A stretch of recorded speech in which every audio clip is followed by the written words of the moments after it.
Hello, and welcome to this third episode of Low Season Traveller Insider Guides.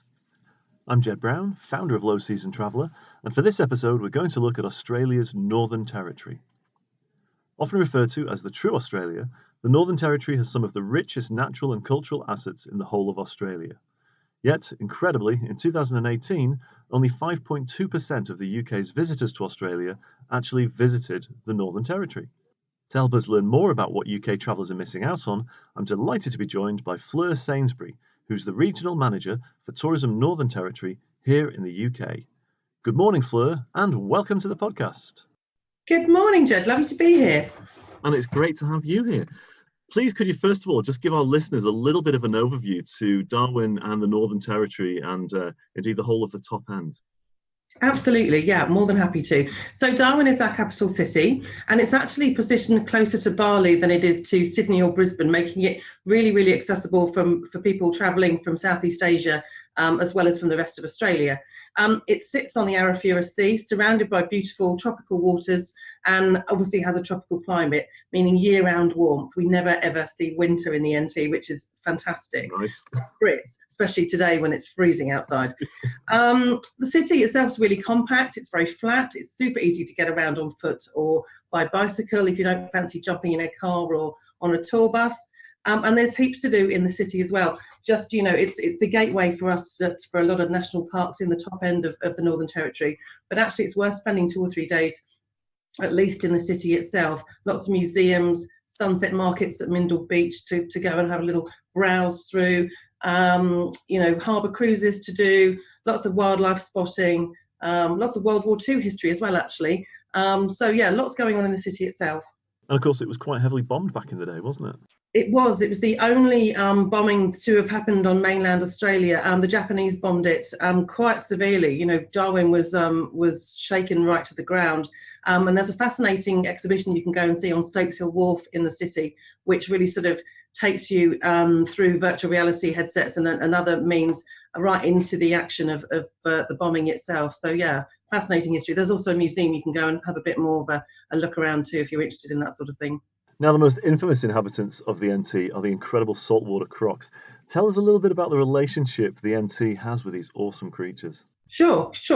There's a huge population of saltwater crocodiles in the top end of the NT. In fact, I think the Mary River region has the highest population of saltwater crocs per square mile of water anywhere in the world. So it really is a great place to come if you're interested in these just awesome creatures. They are terrifying, but fascinating at the same time. There's lots of ways to get up close, but safely close to these crocs. You can take lots of wildlife cruises. There's billabongs across Kakadu, across the Mary River wetlands, where you can see them in their natural habitat. Best to go actually it's year round really. I think probably dry season is slightly better just because the water's lower, but of course they're breeding in the wet season, so there's lots of babies and hatches and things going on, so it's really good. From a safety perspective, obviously always read the signs in the national parks and by any body of water, really, unless you're absolutely sure it's safe to swim, don't. It can be very dangerous, but they are fascinating, and they're one of our sort of tourism icons, I suppose. That the Indigenous people have a huge amount of respect for them, as you can imagine, as we should too. Surely. And what about, is it safe to swim in the sea? I guess there's some beautiful beaches along Northern Territory. There are some beautiful beaches. That's a difficult question to answer really. Locals do swim, yes. We wouldn't recommend it necessarily, not just because of crocs. There's jellyfish, similar to the sort of far north coastal parts of Queensland, I suppose. It's a very similar tropic climate. We're all on that sort of latitude together. So jellyfish, crocs, the odd croc can be found. There's croc cages and traps all around the NT coast. And as soon as a croc gets in one, the rangers are out there. They take it and they relocate it somewhere where it's not going to, get into bother with humans. Surely. And I guess anybody then that does want to swim when they're in Darwin, there's this huge big lagoon, I guess. Yeah, the just on the waterfront coast. precinct is fantastic. We've got some amazing hotel swimming pools, obviously, as well. But if you haven't got a pool at your hotel or your apartment, then the waterfront is absolutely the place to go. It's fantastic, green space. It's fairly new. I think it's been around maybe 10 years or so now, surrounded by beautiful cafes and bars and restaurants. And there's the swimming lagoon itself. And you've also got the wave pool, which is awesome for teens and families that want to get a bit of wave action. Perfect. And tell us, what kind of an itinerary do people typically take when they visit the Northern Territory? I guess that really depends on the kind of traveller they are. You know, we've got one of Australia's hugest icons, Uluru, down in the southern part of the NT, and that obviously attracts a huge amount of first-time visitors. A lot of first-timers to Australia will do what we call Sydney Rock and Reef. So that's obviously coming to Sydney, coming out to Uluru, and then going on to the Great Barrier Reef in Queensland. So we attract a lot of first-time visitors to the Red Centre, as we call it, that sort of wider region that incorporates Alice Springs and Kings Canyon as well. The top end tends to attract, I guess, more of a repeat visitor. But again, it depends on the sort of traveller. Are you a family? Are you a couple? Are you a lone traveller? Are you a group of mates? Are you a luxury traveller? Are you a backpacker? Are you a bird watcher, a walker, a mountain biker? You know, there's something for everyone in the NT, and I think really, you know, we can appeal to anyone depending on what their interests are. But yeah, itineraries vary really, anything from 2 nights right up to 2 weeks. And that opening statistic that I gave at the beginning of 5.2% of all Brits that go to Australia make it to Northern Territory. Why is that so low? Why is it so undiscovered? I mean, it's great for low season travellers who typically tend to avoiding crowds and huge touristed areas.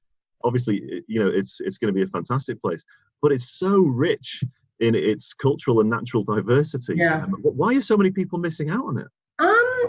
That's a good question, actually. I think there's a perception of the NT that it's a bit too rough, maybe a bit too hardcore, bit too hot, bit too wet, bit too expensive, bit too difficult to get to, all of which is obviously not true. Yeah. But it's something that we spend a lot of our time here doing, whether that's through journalists and media, or whether that's through campaigns that we run with our airline and travel industry partners, is really trying to break down those myths around getting to the NT and getting around the NT.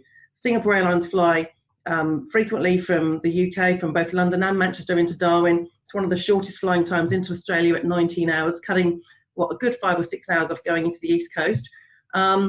Domestic flights within Australia to get to the NT, also really, really easy, really frequent, really affordable, especially if you buy an air pass.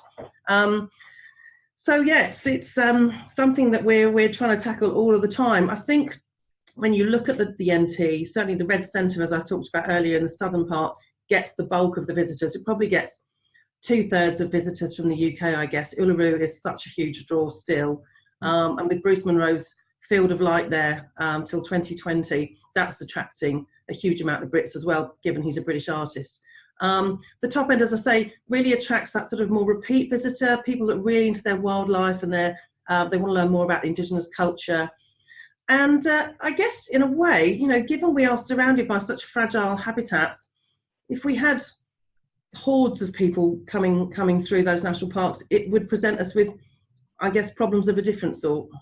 Absolutely. And when's the low season for the Northern Territory and for Darwin? When is the quiet time, or the cheapest time, I guess? Yeah, it is the cheapest time. So officially, low season really starts on the 1st of November and it runs through until April. It definitely does save money, and you'll find more availability in hotels and resorts and on tours, cost savings for sure, and less busy. Absolutely, fewer people around, which is great. And although, our low season, we call it the green season sometimes, it does mean high humidity and more, rain. We don't get any rain in the dry season, obviously. But it's very much that sort of, when you think of a tropical climate, it's those short afternoon showers that you get a massive downpour and then they clear up and everything dries up again. So it's not that it doesn't stop raining for 6 months. It does. Yeah, but it's not going to take away anything from the experience, is it? Really? Absolutely not. It just offers you a different experience. If you went to Kakadu in the dry season, Kakadu's stunning all year round, but obviously the waterfalls aren't flowing, the billabongs aren't full, So if you come in the low season, you definitely get a very different experience. You can do scenic flights, amazing waterfalls in Kakadu, Twin Falls, Jim Jim Falls, they're all full flow. Billabongs are teeming with wildlife, everyone's nesting, and mating. So there's lots and lots going on, everything's in bloom, it's stunning. I think the only thing that I would say to travellers looking to come in the low season is potentially be prepared to be flexible with your itinerary. If we did get a very, very heavy downpour, sometimes rivers do rise temporarily and they do cover roads, and that will mean that your tour or your whatever you're doing might need to be amended very slightly. So that would be the only thing I would say, be prepared for that potentially. What are your highlights, your own personal preferences, and what are your personal recommendations for Darwin? That's a real tough one. I've been to the NT more times than I can remember, actually, and I've been lucky enough to do so many incredible things. I think probably my two favourite places that are quite remote. My first place is in Arnhem Land, and it's a place called Mount Borrowdale. Arnhem Land is Aboriginal land, and it's to the east of Kakadu. It's 90,000 square kilometres, if you can imagine how big that is. That is a stunning place. Arnhem Land itself is ancient and spectacular and undiscovered. It doesn't have any sealed roads. It's a real accessible wilderness. So amazing rock art, fantastic barramundi fishing, great walks, incredible wildlife, including crocs and birds, etc. So that would be probably my favourite place in the NT. Second of all, Bullow River Station is a cattle station out near the WA border, just near Kununurra, but in the NT. And that again is stunning. Again, incredible rock art. Great to see a working cattle station, and you can stay there. The accommodation is beautiful. Yeah, that's really stunning. And of course, Uluru. I can't not talk about Uluru. That is a truly special place. It's hard to describe, and every time you see it, it gets you in a way that's hard to sort of, I guess, communicate. It's really special. I've never seen Uluru. Wow. There is that sort of, speaking with my wife about it, and she's like, well, it's just a rock. Can you try and sort of describe for our listeners what exactly, tell us that it's more than just a rock, and what do you feel when you're there? Why is that such a must-see icon?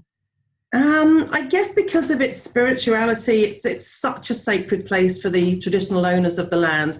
And there's something, I guess it's really hard to describe, but as you approach Uluru, you're driving down what was a long straight road, and you imagine that you're going to be able to see Uluru for miles and miles and miles before you get there, given that it is surrounded by fairly flat desert country, and it stands taller than the Shard. It's enormous. Wow. So you would expect to see it from a long way, but it creeps up on you. You'll come round a bend and just see it peeking out from atop a sand dune, and it just, it sort of presents itself slowly to you, and it is fantastic. The climb is actually closing next year, which we're delighted about, I have to say. It's something that the traditional owners obviously worry about, people climbing it for their own safety and for the sacred nature of Uluru itself. Lots of Indigenous guides take on walking tours. You can do a tour on a Segway, hire a mountain bike, cycle round it, take a camel trek, go for dinner in its shadow. Lots and lots of ways to experience Uluru. But definitely, if you've got the time, take an Indigenous guide out and really learn about the rock and its stories. And I guess finally, could you just sort of sum up for us, really, why our listeners should give the NT and Darwin a chance in 2019 and to travel over and see it for ourselves? I guess for me, the NT has a very special place in my heart. It's stunningly beautiful. It's absolutely huge. It's 6 times the size of the UK, just the NT alone, without taking into account the rest of Australia. But it is still very easy to get around, despite its size. It's home to the world's oldest living culture in the Aboriginal culture, which is, fascinating. And I don't think, for me, the NT is like the real Australia. It doesn't take itself too seriously. The people are super friendly, very welcoming. The NT doesn't really suffer fools gladly. You've got to know what you're doing some of the time, depending on where you are. but it will always reward you in so many ways if you make the effort to go. Really kind of do your research, have fun, talk to people, make friends, and learn, I guess. It's interesting actually hearing you talk about the locals and their warmth and friendliness. And I guess you always know where you stand with people from the Northern Territory, right? It's very much what you see is what you get. There's no airs and graces, there's no pretense. It's very genuine, and it has a sort of a larrikin spirit that I don't think you find anywhere else, and that makes it truly special. But it's an ancient place, a fascinating place, but a fun place too. It's you can go and have a real adventure there. Well, listen, I think that's all we've got time for. Just want to say huge thanks to you, Fleur, for giving us your time this morning for your first podcast. Congratulations. Absolutely, no worries at all. And hopefully we'll catch up again maybe later on in the year and do another one of these. Absolutely, love to. Thanks so much, Jed. And that's a wrap. Huge thanks again to Fleur for sharing her insights with us. And I'll put links to all Fleur's recommendations in the description and, of course, on lowseasontraveller.com website. As always, if you've got any feedback for us or if there's any destination which you'd like to see featured in this series, then please do email us at lowseasontraveller@gmail.com. And if you enjoyed the podcast, please don't forget to share it with your friends and social networks. Look out for the next episode on iTunes, or even better, subscribe and receive it automatically. It's free for everyone, as we believe that travel is better without the crowds.